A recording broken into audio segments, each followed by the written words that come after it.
Oi, gente, tudo bem? Meu nome é Ingrid, sou professora de matemática aqui do cursinho. A gente está trabalhando geometria espacial, certo? A gente acabou geometria plana, estamos na geometria espacial. Hoje a gente começa a aula 15, aula de cilindros. Mas antes de a gente começar a aula, eu quero falar que na descrição do vídeo vocês têm um link que vai direcionar vocês para um drive. E nesse drive vocês têm lista de exercício e vocês têm o material completo da aula de geometria plana, tudo bem? Quando a gente acabar geometria espacial, eu vou disponibilizar esse material também lá no drive. As dúvidas das listas de exercício vocês podem mandar tanto pelo Instagram quanto pelos comentários, tanto no meu e-mail. Tudo bem? Meu e-mail está na descrição do vídeo também. Qualquer dúvida, entre em contato que a gente vai te responder. Tudo bem? Então vamos lá. Para começar a aula de cilindro, é importante que a gente saiba o que é um cilindro, certo? Como esse cilindro é formado e tudo mais. Então vamos lá. O que eu tenho aqui? Eu tenho um plano e nesse plano eu tenho um círculo, tudo bem? Um círculo contido num plano. E o que é o cilindro? Como é a formação do cilindro? Ela pode ser dada pela translação do círculo até outro plano, tudo bem? Então, aqui, ó, a gente tem outro plano e eu vou transladar esse círculo aqui para outro plano, certo? Formando a circunferência. Então, aqui a gente formou um cilindro circular, certo? Um círculo, translação, cilindro circular, certo? Qual que é a característica do cilindro, então? A característica do cilindro é ter duas bases circulares, tudo bem? É importante vocês frisarem duas bases circulares, porque a gente pode ver que o cone também tem uma base circular, mas é uma só. O outro ponto, né? É um vértice apenas, não é nada. No cilindro, não, são duas bases circulares, tudo bem? Então é importante frisar essa diferença. Além dessa formação, a gente vai ver também alguns nomes, né, no cilindro, que são explicados por quê? Porque além da formação pelo círculo, a gente consegue ter a formação de um cilindro pela rotação, tanto de um retângulo quanto de um paralelogramo. Quando eu digo retângulo, entenda que eu posso estar falando tanto do retângulo mesmo, quanto do quadrado, certo? O quadrado é um tipo de retângulo. Então, a formação do cilindro circular, ela pode ser dada tanto pelo círculo, tanto pela translação do círculo, quanto pela rotação de um paralelogramo ou de um retângulo em torno do seu eixo, certo? Então, vamos dar uma desenhada aqui. Aqui eu tenho um retângulo, acho que é mais fácil de vocês visualizarem. Eu vou fixar esse eixo aqui, essa aresta do retângulo, tudo bem? Então, digamos que eu tenha fixado essa aresta do meu retângulo. E eu vou fazer o quê? Eu vou rotacionar ele. Então, ó, eu vou virar ele aqui, certo? Digamos que eu tenho aqui um retângulo, eu vou virar ele em torno de um eixo aqui. Isso vai formar um cilindro também, tudo bem? Então, o cilindro ele pode ser dado tanto pela translação do círculo, quanto pela rotação de um retângulo ou de um paralelogramo em torno de um eixo fixado, certo? Então é isso. Essa é a formação do cilindro. Aqui o que a gente tem? Vou colocar o laser de novo. O que a gente tem aqui? A gente tem um cilindro e aqui eu tracei uma reta. O que essa reta representa pra gente? Nesse caso, como a gente tem um cilindro reto, ela representa tanto a altura quanto o eixo, certo? O cilindro tem eixo. E esse eixo normalmente é o eixo, é a aresta da figura que você rotacionou, tudo bem? Então, a gente tem aqui a altura, a gente tem o eixo e o cilindro ele não tem aresta. Cuidado. A figura rotacionada tem aresta. O cilindro não. Por quê? Porque ele é contínuo, né? Ele não. O que é aresta? Aresta é o encontro de duas faces, certo? Então eu tenho uma face aqui, eu tenho uma face aqui. Eu encontrei essas duas faces, elas formam uma aresta. O cilindro ele é contínuo porque a base dele é circular. Então ele não tem encontro de faces, né? Na sua área lateral. E o que o cilindro tem, então, se ele não tem aresta? Ele tem a geratriz, certo? E a geratriz, ela acompanha o eixo, ela sempre acompanha o eixo. A altura não. A altura não necessariamente acompanha o eixo, nem a geratriz, né? Por consequência. Como nesse caso a gente tem um cilindro reto, a altura, ela tá formando um ângulo de 90 graus, como ela tem que formar, né? É uma característica da altura. E o eixo, nesse caso, ele também tá formando um ângulo de 90 graus. Então, a geratriz também tá formando um ângulo de 90 graus com a base, certo? Então, no cilindro reto, todas essas três retas são correspondentes. Nesse caso aqui, não. Vocês conseguem ver que esse cilindro é um pouco inclinado, né? Então, o que acontece? A gente tem o eixo inclinado e a geratriz, como o cilindro por si já é inclinado, a geratriz tem que ser inclinada, né? A geratriz, ela tá determinando o corpo do cilindro. Então, o eixo, ele acompanha a geratriz. A altura não acompanha, por quê? Porque a altura precisa formar um ângulo de 90 graus, tudo bem? Então, nem sempre o eixo e a geratriz são correspondentes à altura, certo? E agora, o que a gente vai ver? Eu tenho um cilindro e eu vou traçar um plano nesse cilindro, um plano horizontal, certo? Traçar horizontalmente esse plano no meu cilindro. E eu vou ter a formação de uma nova base, né? Aqui no meio eu tenho essas duas bases e eu vou ter a formação disso daqui, uma nova base. Isso é chamado de secção transversal, certo? Então, tracei um plano horizontalmente, criei uma nova base, tive seção transversal. E aqui, a gente vai ver o quê? A gente vai ver esse plano sendo traçado verticalmente, certo? Informando esta figura aqui, tudo bem? Nesse caso é um retângulo, certo? Pode ser um paralelogramo também, caso o meu cilindro não seja reto. O nome disso daqui, que a gente acabou de ver, é seção meridiana. Só para a gente fazer um paralelo com algumas outras matérias, porque às vezes o vestibular cobra isso, né? Cobra essa interdisciplinaridade e é importante a gente citar isso. Na geografia, quando a gente estuda fuso horário, latitude, longitude, essas coisas, a gente vê linha do Equador, a gente vê meridiano de Greenwich, etc. Vamos lá. Então, a Terra é esférica, certo? Tem gente que não acredita, mas ela é. Aceitem. Ciência comprova que a Terra é esférica. Tudo bem? Sendo a Terra esférica, a gente consegue, os geógrafos, né, traçar algumas linhas imaginárias, né? Então, eles traçaram bem no meio dessa esfera a linha do Equador, horizontalmente, e também no meio vertical, eles traçaram o meridiano de Greenwich, certo? A linha do Equador, ela determina as latitudes, né, de norte para sul, e o meridiano de Greenwich, ele determina as longitudes, de leste para oeste, oeste para leste, certo? Além de ser o ponto do fuso horário, né? A gente calcula o fuso horário por meio do meridiano de Greenwich. Então, vamos pensar assim. Está no meio da prova e você lê lá a seção meridiana. E você fala, meu Deus, o que é seção meridiana? Daí você lembra que numa questão de fuso horário que você fez, você tinha que saber do meridiano de Greenwich. E você também sabe que o meridiano de Greenwich é o traçado vertical no planeta, certo? É quando você pega de norte a sul e traça uma reta. Uma reta não, né? Mas vocês entenderam. Você traça um negócio lá, um meridiano. Feito isso, você consegue estabelecer uma relação que o meridiano, ele trata dessas questões verticais, certo? Então, você pensa, nossa, se no planeta Terra é esse corte vertical, então no cilindro vai ser também o corte vertical, certo? Então, o meridiano vai ser esse corte vertical do cilindro, enquanto o transversal vai ser esse corte horizontal, tudo bem? Estabeleça essas relações porque elas são muito ricas, certo? Vocês conseguem. Isso mostra que vocês estão aprendendo, né? Que vocês conseguem tirar de uma matéria, aplicar em outra, criar essa relação é muito importante para o nosso cérebro. Ele absorve muito mais as coisas e isso comprova que você entendeu a matéria, né? Você entendeu o que aquilo quer dizer.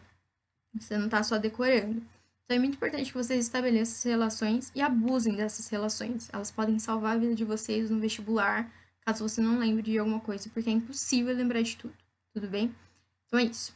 Só eu falei muito, né? Mas é isso, é importante e façam isso que é muito bom. Aqui, o que que a gente vai ver? A gente vai planificar o nosso cilindro, certo? A planificação do nosso cilindro, das figuras espaciais, cai muito nos vestibulares, porque eles querem ver se você tem a capacidade, se você tem esse olho matemático, né? Esse olho espacial e esse olho plano. Então, eles querem saber se você sabe abrir uma figura espacial e planificar ela, transformar ela numa figura plana, certo? Muitos vestibulares pedem para vocês abrirem o cubo, né? Como que fica um cubo planificado. Nesse caso, a gente vai ver a planificação do cilindro também para trabalhar a área. Tudo bem? A área da base, a área lateral e tudo mais. Então, aqui o que a gente tem? A gente planificou o nosso cilindro, certo? Aqui com a formação de um retângulo e aqui as duas bases circulares. A área da base, ela vai ser dada pela área do polígono circular, normal. As áreas são sempre dadas pela figura geométrica, as figuras planas, tudo bem? Da geometria plana. Então, nesse caso aqui, a gente tem que a área da base é igual a πr² e a área lateral, ela é dada por 2πr vezes a altura. Por que 2πr? Vocês concordam que toda essa dimensão aqui do meu retângulo estava contida no comprimento da circunferência, certo? Porque eu só abri, né? Considerando que a minha área lateral, que é a lateral do meu cilindro, não estava com nenhuma sobra, toda essa dimensão aqui, todo esse comprimento da base do meu retângulo, ele estava contido no comprimento da circunferência. Então, como o comprimento da circunferência é 2πr, eu tenho que a base dessa área aqui, a base dessa figura, ela é 2πr também, por estar contida na minha base. Tudo bem? Espero que tenha feito sentido. E a altura que vocês vão usar aqui, né, como é base vezes altura, é a altura do cilindro. Sem grande dificuldade, certo? A altura da área lateral é a altura da altura do meu cilindro, tudo bem? Então, é isso. Quando eles pedirem a área da base, vocês multiplicam por 2, tá? São duas bases, certo? Então, a área da base é essa área mais essa área. E a área lateral é isso daqui, certo? Se ele falar, qual é a área da base que está encostada no chão? Daí é só essa, né? Porque a outra não vai estar. Mas, caso contrário, não. Ele costuma... caso queira a exceção, ele vai ser bem específico. E você, com certeza, vai entender. Aqui a gente tem um cilindro, então, e o volume dele. O volume dele é dado pela área da base vezes a altura, certo? Então, a área da base é πr² e a altura é a altura do cilindro, que é a mesma que você usou aqui para determinar a área lateral. Tudo bem? Uma coisa que cai muito em cilindro e que você tem que saber, é o cilindro equilátero. O que é o cilindro equilátero? É quando a altura vale 2π. 2π não, 2 raio. 2π não. 2 raio. O que isso significa? O raio, ele é metade do diâmetro, certo? Então, a gente tem o diâmetro dividido por 2 dá raio. O cilindro equilátero é a altura igual ao diâmetro. Eu poderia ter colocado aqui? Poderia, mas às vezes é mais fácil trabalhar desse jeito, porque cai mais assim, tudo bem? Como ele costuma te dar mais o raio do que o diâmetro, você não precisa ficar dividindo, multiplicando, enfim. O cilindro equilátero é o quê? É quando a altura do meu cilindro é igual a 2 vezes o raio do meu cilindro. Ou seja, a altura do meu cilindro é igual ao diâmetro do meu cilindro. Tudo bem? Da base, do círculo, certo? Então, a altura é igual ao diâmetro do círculo da base. Tudo bem? Isso cai bastante, é bom saber, certo? Então, vamos fazer um exercício aqui. Esse exercício, ele junta algumas coisas, né? Então, talvez demore um pouco. Mas vamos lá. Uma empresa de produtos de limpeza... Deixa eu tirar aqui. Uma empresa de produtos de limpeza deseja fabricar uma embalagem com tampa para seu produto.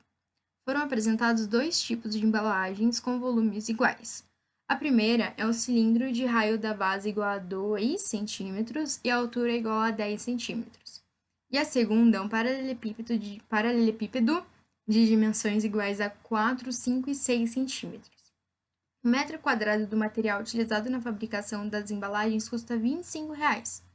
Considerando-se π igual a 3, o valor da embalagem que terá o menor custo será... O que a gente vai fazer aqui?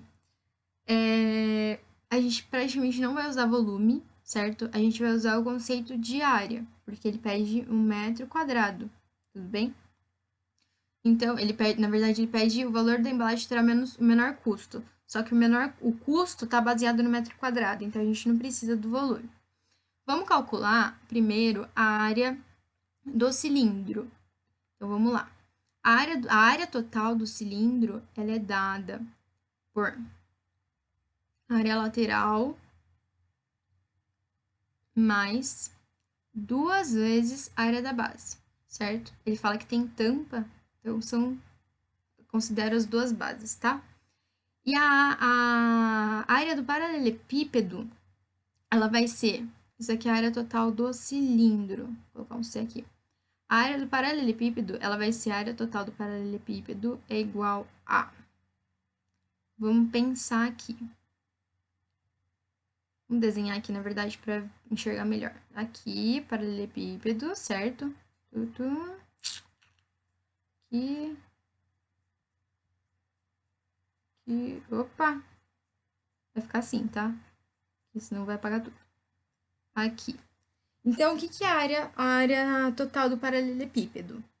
São 6 áreas, né? Então, eu tenho essa área aqui, essa área aqui, essa área aqui, essa área aqui, essa e essa, certo? Aqui vale 4, vou jogar os valores aleatórios. Que ele deu, né? Mas pode jogar aleatoriamente. 4, 5 e 6, certo? Então, a área, ela vai ser dada como? Vamos calcular aqui, eu nem vou escrever ali para não perder tanto tempo. Então, a área aqui, ó, desse retângulo aqui dessa lateral aqui, vai valer 20, certo?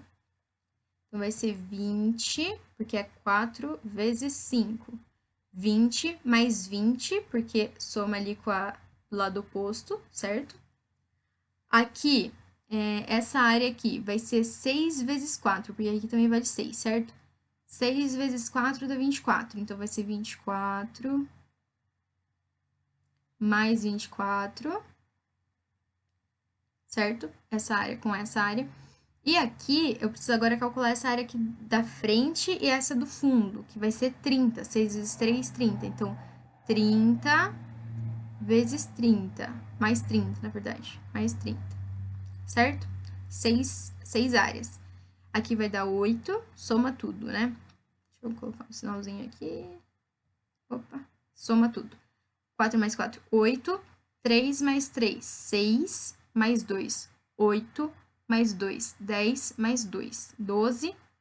Mais 2, 14. Então, 148. É isso mesmo?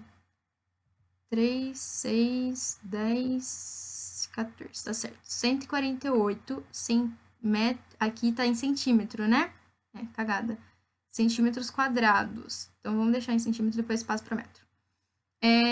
Agora aqui, primeiro cilindro, a área do cilindro, a área total do cilindro. Então, a área lateral, ela vai ser, a área lateral é igual a 2πr, só que ele mandou usar o π como 3. Então, 2 vezes 3, e o raio é 2.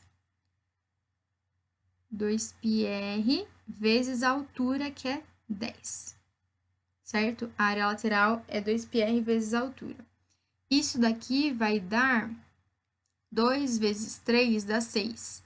Vezes 2 dá 12. Vezes 10 dá 120. Certo? Agora, a área da base, que eu vou multiplicar por 2, porque ele fala que tem tampa, né? Então, vai ser 2πr quadrado. Π vale 3, R vale 2, então aqui vai ser 2 elevado ao quadrado, que é 4, certo? 2 vezes 2. Isso daqui vai dar 2 vezes 3 dá 6, vezes 4 dá 24, certo? Então, aqui, πr quadrado, vezes 2, porque são duas bases, e aí ele fala que tem tampa. Isso daqui é a área da base, isso daqui é a área lateral. A área total do meu cilindro, então, vale 144 centímetros quadrados. E aqui eu fiz uma pequena cagadinha, né? Porque eu fiz em centímetro e ele quer em metro. Mas vamos lá, mesmo assim vai dar certo. Ele quer o metro quadrado do material que terá o menor custo. O que vai ter o menor custo é o que tem uma menor área, né? Porque o valor, ele é dado pelo metro quadrado, ele é dado pela área. Como os volumes são iguais, o que tem a menor... Ele não vai ser em prejuízo em questão de volume, né? O que tem a menor área é o cilindro. E a área do cilindro é 144 centímetros quadrados. Vamos apagar isso daqui para a gente conseguir fazer a conta. É bem ruim esse processo aqui, né? Porque eu faço pelo mouse, então demora um pouco. Então, coloque na velocidade 2, sei lá. Porque deve dar uma aflição ver essa demora toda. Mas aqui não tem muito para onde fugir. Então, é isso. Coloca na velocidade 2. É 144 centímetros. Vamos fazer a transformação aqui? Bem rápido. 1 metro é igual a 100 centímetros, certo? 100 centímetros. Se eu elevo os dois lados ao quadrado, eu vou ter que 1 metro quadrado é igual a 10 a quarta centímetros. Por que 10 a quarta? Porque 10 a quarta centímetros quadrado. 10 a quarta por quê? 100 é 10 ao quadrado, certo? É 1 vezes 10 ao quadrado. Se eu elevo ao quadrado, os expoentes, eles multiplicam, certo? Então, vai ficar 4, vai ficar 2 vezes 2. Multiplicação de expoente. Ó, eu tô elevando um expoente a um outro expoente. Então, vai ficar... O expoente 2 vai ficar isso aqui, ó. Vai ficar 10... É mais fácil escrever, né? Nem sei porque... Vai ficar isso daqui, ó. 10 ao quadrado elevado a 2. O que eu faço? Eu multiplico esses expoentes aqui, dá 10 a quarta, certo?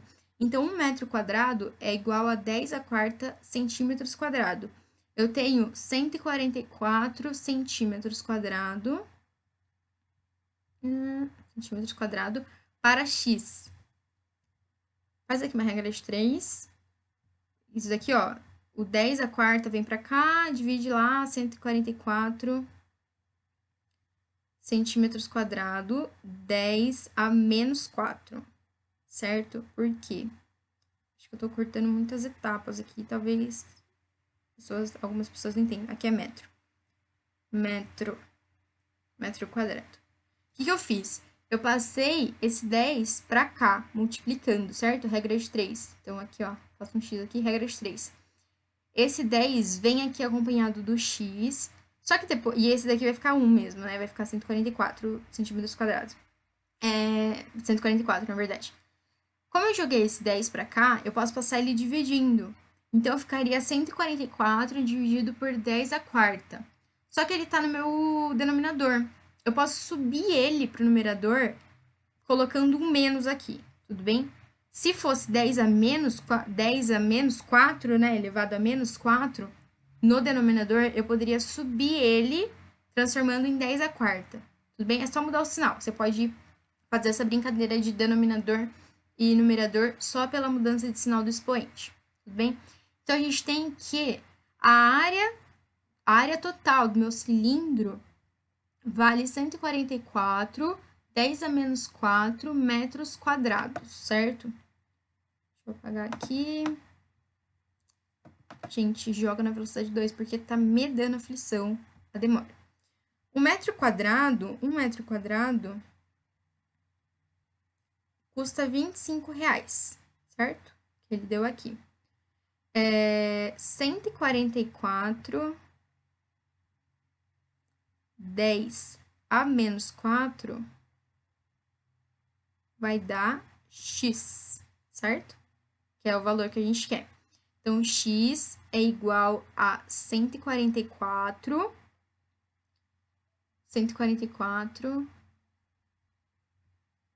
10 a menos 4, vezes 25. Aqui eu vou fazer um negócio para facilitar. Eu vou colocar 100 dividido por 4, certo? Porque dá no mesmo. 100 dividido por 4 é igual a 25. Por que eu fiz isso? Porque daí eu consigo fazer isso daqui, ó. Aqui vai ficar 72, aqui vai ficar 2. Corta, 36, certo? 36, 0, 0. certo? E daí eu só ando com as casas aqui, vai ficar 1, 2, 3, 4, que dá letra A. O que eu fiz aqui? Aqui eu fiz regra de 3 normal, x vezes 1 metro quadrado, vai dar x. 144, 10 a menos 4 vezes 25. Para não ter que fazer a conta de 144 vezes 25, eu transformei o 25 em 100 dividido por 4. 100 dividido por 4 dá 25, dá no mesmo. Para eu poder simplificar, eu acho mais fácil, tudo bem? Então, eu corto aqui 144 dividido por 2 dá 72. 4 dividido por 2 dá 2. 72 dividido por 2 dá 36. 2 dividido por 2 dá 1, achamos aqui. Multiplicamos o 36, né, dessa simplificação por 100, deu 3.600, só que a gente tem essa anotação aqui, certo? A gente tem essa anotação não. A gente tem essa base de 10 aqui, que é 10 a menos 4. Então, o que eu faço? Eu ando 4 casas para a esquerda, certo? Porque é menos, né? Então, a minha casa de vírgula estaria aqui, certo? Então, vai ficar 1, 2, 3, 4. A vírgula chegou aqui. Eu zerei isso daqui, certo? E fica 0,36 reais, que é a letra A.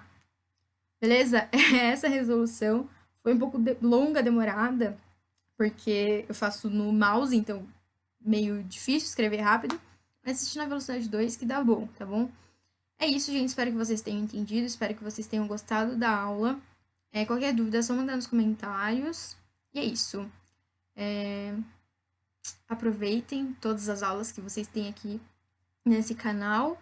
Obrigada por terem assistido e até a próxima aula. Tchau!